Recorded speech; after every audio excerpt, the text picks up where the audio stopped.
How do you grow $1 million freeze-drying business? Buckle up because you'll be hearing from a power couple who have done just that. Hey guys, we're in Ciudad Juarez, Mexico. Soaring to over $5 million in less than 3 years. Trendy Treats is one of the fastest growing businesses in the freeze-dried candy industry. Get ready for an exclusive interview with the owners of Trendy Treats, revealing what it takes to reach this level in freeze drying and how you can do it too. I'm here today in Salt Lake City, Utah, visiting a freeze-dried candy company that started in 2020. They grossed over $5.5 million in 2023. Also, the founders reached the 30 under 30 Forbes list for the food and drink category. 5 million subscribers across all social media channels. They are the viral freeze-dried candy sensation that we all know and love, Trendy Treats. Let me introduce you to Mel and Zeus of the Trendy Treats company. Welcome to the podcast. No, thank you for having us. We're excited. I'm Mel. This is Mel, my beautiful wife. We run the company together. During COVID, we started this company around March of 2020. April 29th. April 29th, exact date. Don't ask me about my wedding date either. We started because we started dating, first of all, right? And we both are hard workers. We get bored when we have nothing to do. We both got laid off from our jobs. And we were making social media videos together. We had a large audience. And by large, I mean around 200,000, 300,000 kids that just loved watching me prank her and things like that. And we figured that candy was a good consumable product we could sell over and over again. And we started selling candy. So we actually launched as an online candy store originally. Okay, when did things explode? Like, when did you know that this was going to turn into something that was not a side hustle anymore? Yeah. And you were like, this is actually where we need to transform our social media expertise and talents to a business. So I remember the exact moment. I remember I would make a lot of content on TikTok and we'd shoot a lot of stuff together. There was an exact video, and I hadn't seen one video like this ever before. I was just experimenting with so much content and I was thinking, like, how can we sell freeze-dried candy? And we filmed a video where we showed us pouring Skittles, ASMR satisfying, putting them in, and then pulling them out and biting them. And that video took off. We had viral videos before, but nothing around freeze-dried candy. And then we followed that formula over and over again. And no one was posting freeze-dried candy on social media. Yeah. And then we started seeing everyone that sold freeze-dried candy start posting that exact same video, putting the candy, putting it in, taking it out. So then we were like, how can we be different? We started time-lapsing our freeze-dries. And we were the only people time-lapsing our freeze-dries, so they were going viral. And now you see that video of like candy going in, satisfying sounds. Yeah. Time-lapse of it freeze-drying, coming out, and that's what people love. You know, a lot of people are still trying to figure out how to navigate going full-time. You know, like, was there a turning point in the company or were you already, you know, you already didn't have a job? Like, yeah. What did the process look like to be like, we're going to go all in? For a while, I was laid off, but I was on furlough, so I was still getting paid. Technically. So I was getting paid to do my business, and then we also got a check from Donald Trump, so that was another help. No, I'm just kidding. But they did help. It did help. It was like, yeah. Everything helped. And so there came a point where I remember my boss called me and she's like, hey, malls are opening back up. It looks like we're going to go back up phase 1, just like the top management is going to start. Do you want to come back yet? And she kind of knew what I was doing. We were good friends, and I told her, I was like, you know what, I'm actually not going to go back. We had made the decision to move in together. I was going to move here from Texas, and my life was going to move here to Utah. And I was in my last semester of college, and we had a conversation. We're like, hey, we're going to go all in on this. Like, we are going to give it our all. And it was really a conversation, and there was multiple times where the conversation was like, hey, we need to go get a job. You know, like, we need to go out and get a job because we're not selling. Because a business is like a roller coaster. It goes up and down, and you can have really highs and feel great, and then out of nowhere, there's no sales for months. So we had that. So we made that decision in August, come October, 0 sales. Like literally, like we went from like 100 orders a day to like 0 orders a day. Wow. And it was scared. And then the holidays were coming up, and it was a lot. And so we had another conversation. We're like, okay, what are we doing wrong? What do we need to improve on? Let's give it one more shot. So that fall was like break it or make it kind of scenario. And we literally eat, sleep, breathe Trendy Treats to the day. And I think the moment you stop focusing on that is the moment you fail, because you have distractions. You can't do 2 things at once. I think that you also have to figure out what you want to be. Maybe it's just a side hustle for you. Maybe it's the extra vacations and the extra family time. Maybe you want to have a small business, sell at farmers markets. I think it's deciding what you want to do. Not everyone's meant to run a company, and not everybody would be happy in our position, right? We've been putting in, we would go into work at 6 a.m. and leave at 2 a.m. and we loved it. I think from the beginning, we loved the work, where I think you have to ask yourself, like, if you really want to scale this, would you want the life that comes with it? Mm-hmm. And if you do, then go for it. But maybe you want this to be a side hustle. Maybe you want to be a local business. Maybe you want to work 4 hours a day, freeze dry, and have the freedom to live your life and spend time with your family. But I think it's deciding who you want to be.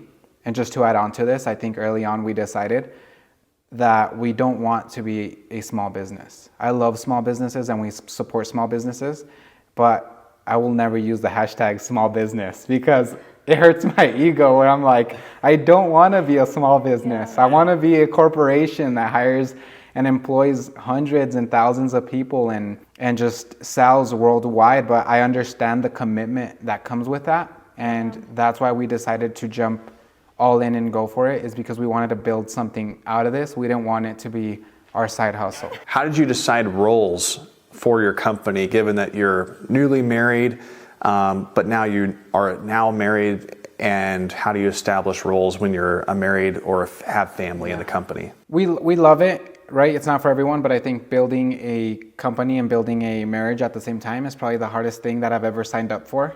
And it's definitely been worth it. It's been amazing. We established roles by putting our ego down and letting the other person take charge at what they're best at. So I came from the social media background, website background, high risk taker. Mel came from a corporate structure, being able to train people, being able to train employees, being able to implement stuff. When it came to organization, even now, right? Sometimes I'll put things together, or I'll design our office and she'll be like, oh, let's move this over here, let's put this over here, let's do this. I just agree, because at this point I'm like, I know she knows what things look better. Even with like designing things, like designing stuff, like we've designed an app, we've designed a website, and I'll take lead in that. But when it comes to the final result, any change that she wants as far as visuals, like they're automatically approved in my head, because I know that she has experience in virtual merchandising and she knows what looks better to the human eye. So just putting my ego down in that moment and saying, okay, whatever you say for that department goes. And I think it's the same way the other way. If there's something media-wise or promotional-wise that she might not agree with, it's good that she shares it. But at the end of the day, if I still want to take that route, we're going to take it, because we've decided that I'm better at that role. So I think it's just putting your ego down. I think ego is the killer of a lot of businesses. Even relationships, I feel. Yeah, relationships too. At the end of the day, and this was a learning curve for me more than him, but I remember we would have a disagreement at work. You know, we were wanting to do the same thing, or we disagreed, and I was still upset. We'd get home and he's like, why are you mad at me? And I was like, what do you mean? We were just at work and like, you didn't agree with me on this, you know? And it was just learning and saying, okay, like, that was a work decision. It's not the end of the world, you know, like, I'll let it go and we can move on from this and still have fun and go on a date or go on a hike or go skiing together and enjoy our relationship. But it's beautiful because we're able to experience things together that most couples don't, right? You go out of town for a convention or for work, or you have, I don't know, something like a big project at work, and you're living that, and it's kind of, in a sense, living separate lives. So we get to experience those things together. Our first time at a convention, our first time exhibiting, and I think it's a beautiful thing. So tell me a defining moment for your business. To this day, you look back and say, this was a defining moment for us. Like maybe it's a we made it type of moment. Maybe tell us the time frame of when that happened. You want to go first? I think we both have different moments. We both have different moments. My first one, we're in the warehouse that day. By this time, we had a team of like, I don't even remember at that point, because we had no automation, no like lean manufacturing practices.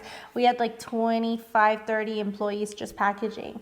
And I remember us being in a warehouse, being at our warehouse, and everyone stayed late that night. It was like 1 a.m. Everyone's packaging because we're trying to get an order out. And I remember just looking around, like to my right, to my left, we're all packaging, like everybody's packaging candy. And I'm just like, wow, like all of these people are packaging an order, you know, like for this company. And that was one of the moments for me where I was like, this is incredible, and we have incredible people in our team up to this day. And the next one for me would have to be when we made the Forbes list. I remember telling him, I was like, oh, we're not gonna make it. Like there's no way. Like these are like software companies, like super big, crazy, you know, like it was so out of reach for me. Like it was just something so far. And that morning he woke me up to the Forbes list, like, look. I remember waking up that morning. I think I woke up like at 5 a.m. and I pick up my phone, and as soon as I pick it up, an email comes in and it says congratulations, and then it says Forbes. And I was like, shoot. And I went for a walk. I went to the gym. I had coffee. I came back and she was still asleep. And I was sitting there looking at her like, wake up. I was like, yeah, like, but I was just taking in the moment where I was like, oh, wow, like this is something that I've always like dreamed of. And our life didn't change after that, right? It stays the same, which like I was telling her, I'm like, Forbes should send a check or something. Like, but our life didn't change at all. Like you're already in that moment. I think before that, a moment where I felt like I made it, and it was actually like, I feel like it ties in our business and relationship really well, was Mel's such like a person who's really professional, dresses really nice. You wouldn't have seen Mel eat candy on camera 5 years ago. Like, it's like, no, like, why would I do that? Why am I going to put that on social media? I was also like in the luxury handbag space. So it was like very like fashion, like clean, like modern, you know. She dresses really nice, like black and white, monochrome colors. And now I would have never worn this before. We were at church actually, and we were running late. And because we were working all night. We pulled several all-nighters, and we were working all night, and we decided to go to church after, and we went in the clothes we were in, and we were standing at church, and I realized, like, we're both working this. We're living off it full time. We have an apartment, we have a really good life, we're able to travel. I look at Mel, and she's wearing a t-shirt with a big Trendy Treats Jilly logo on it, and she has a tie-dye hat, and her hair is all messy. And I look at her and I'm like, wow, like this is like my partner for life. Oh my gosh. Like she's living it. Like she's like a representation of what this company is. And you would have not seen her dressed that way ever. A few years ago. How did you figure out that Trendy Treats was going to be the brand? Do you have a logo? What's its name? How did that all come to fruition? Its name is Jilly. So a lot of people don't know its name, but it's a candy making ghost. There's a lot to the brand that I feel that hasn't been shared. Our mission is to make the world a sweeter place. That's what we focused on from the beginning. We want to fund things that make the world sweeter, that tie into our values, and that's how we can impact this world. We realize that the biggest way we can make an impact in this world is by funding the things that we love. With our profits, we've been able to donate and do several videos that are tied around doing something sweet for people. So we've done a lot of things where we do things that are sweet for people. We've donated money to different charities, to our church, because we want to make the world a sweeter place at the end of the day. And if we can tie in our marketing to just making the world a sweeter place and be able to sell product off that way, I feel like it's just a win. I feel like it's the best situation you can be in, where your marketing dollars are going towards making people happy and you're able to sell a product and fund the whole thing and give people a job and a career that they enjoy, that they love doing. I just feel like it's the best way you can make an impact. You have happy people that work at a place they love. Can you imagine if everyone loved their job? How like good every situation at a restaurant, at a coffee shop would be if everyone loved their job. And we truly feel that if you don't do it with passion, you shouldn't do it at all. So everyone that works for Trendy Treats loves what they do, and they're growing within their position in the job. And that's our focus. So I think if we were to focus the brand on something, it's to make the world a sweeter place. That's why we're working on making new innovative candy, making social media videos for entertainment. It's all tied around making the world sweeter, and that's what we want to represent at the end of the day. Yeah. A candy is just a product that we sell in the transaction of making someone happy. At the end of the day, that's what separates us from any other company, is that that's what we're focused on. And it doesn't matter what we sell at the end of the day, right? As long as we're making people happy, we could sell anything at that point. Like, how do you adapt, but also how do you stay inspired and motivated when there's a lot more competition now? Yeah, some people focus on their competitors and other people focus on their customers. So we focus on our customers. We don't focus on our competitors, and the industry's big, right? I feel like a lot of people feel like it really is a competition, one versus one, and we have to take each other out. We're not in the business of taking other people out. We're in the business of building our business. When you look at the chip aisle, how many chip brands are there? Yep. Right? How many sea salt chips are there? Yeah.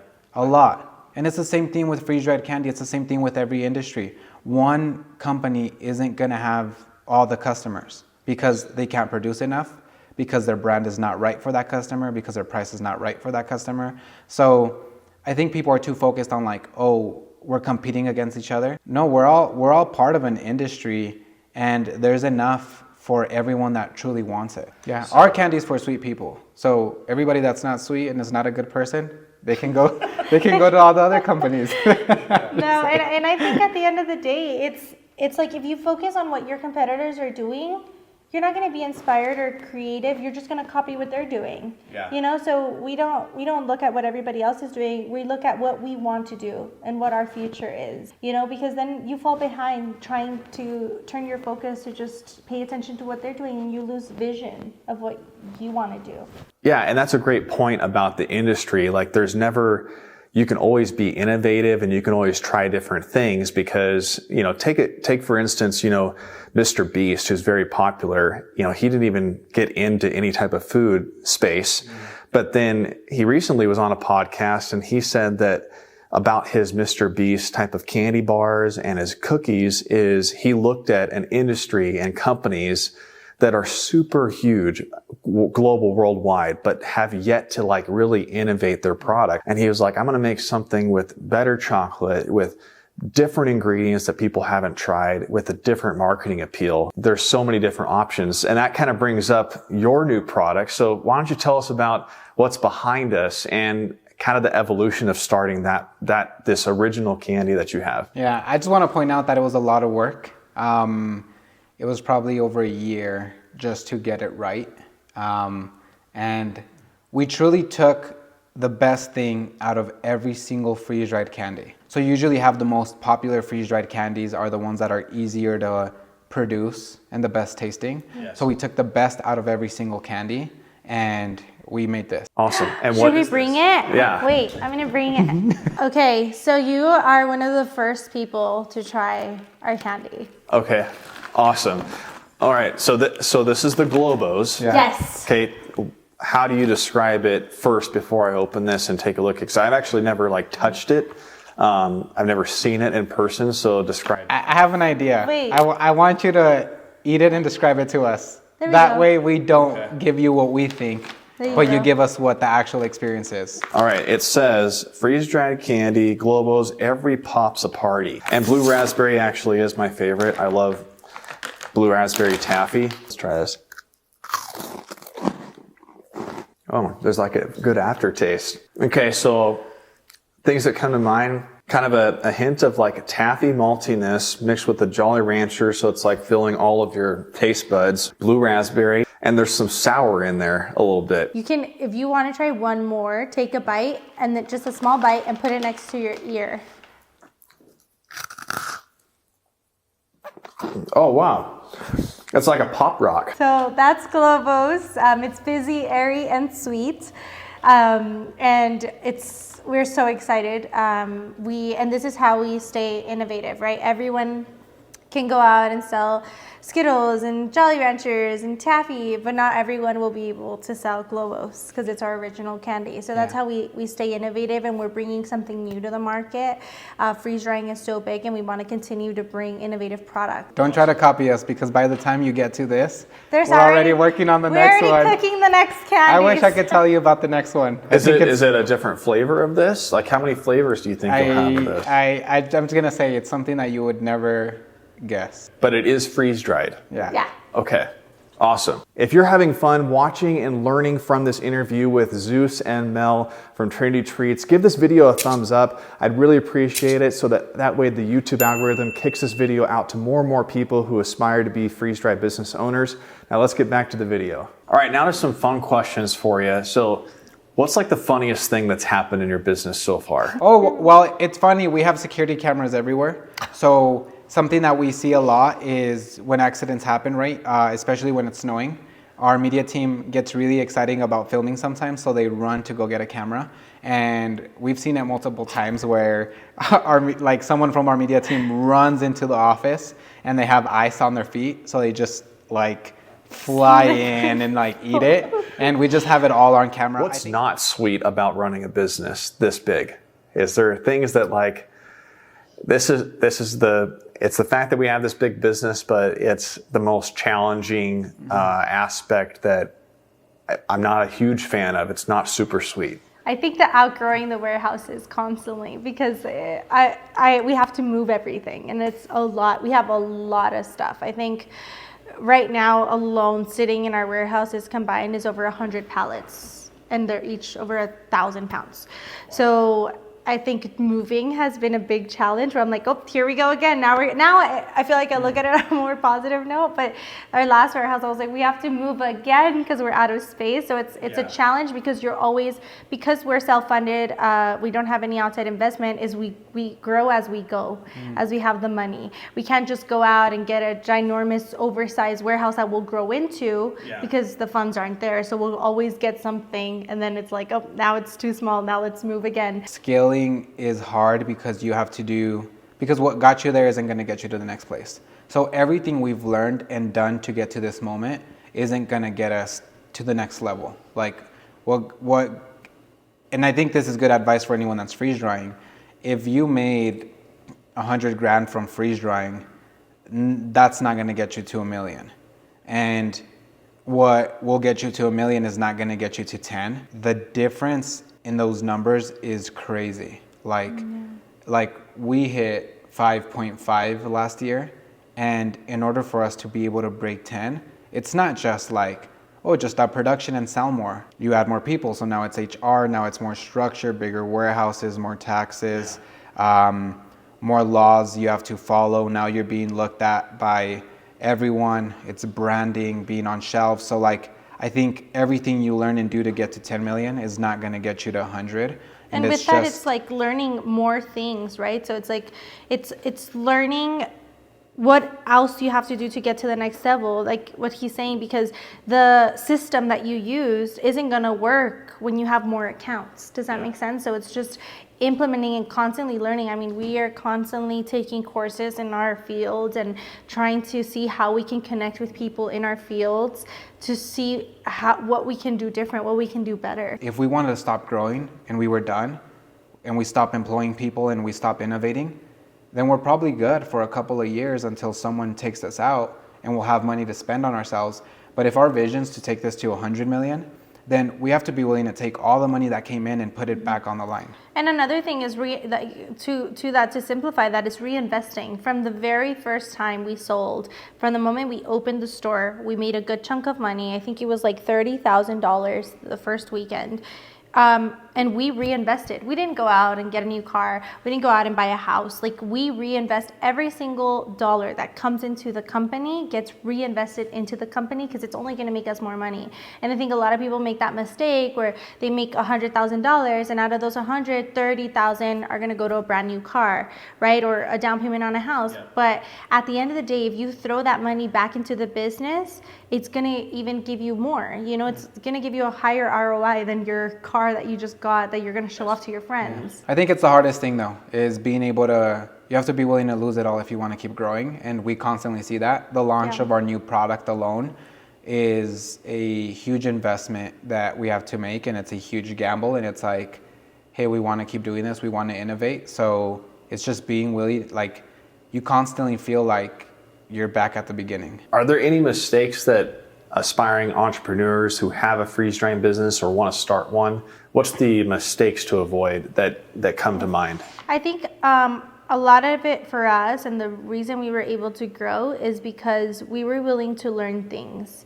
So I had like in-person customer service experience, but I didn't have like online customer service experience. And instead of going, a lot of people are like, oh, let me pay someone. You start spending all this money on things that at the scale when you're starting off, you can do yourself.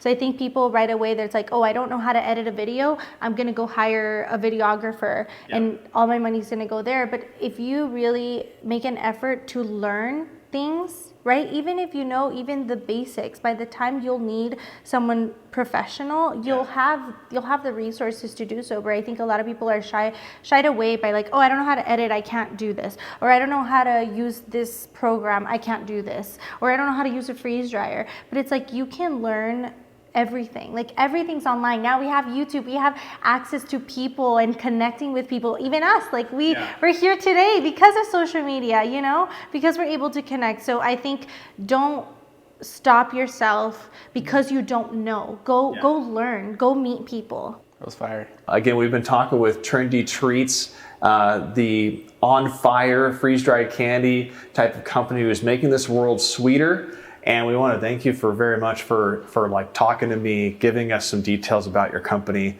and we'll be following you much more. Stay sweet.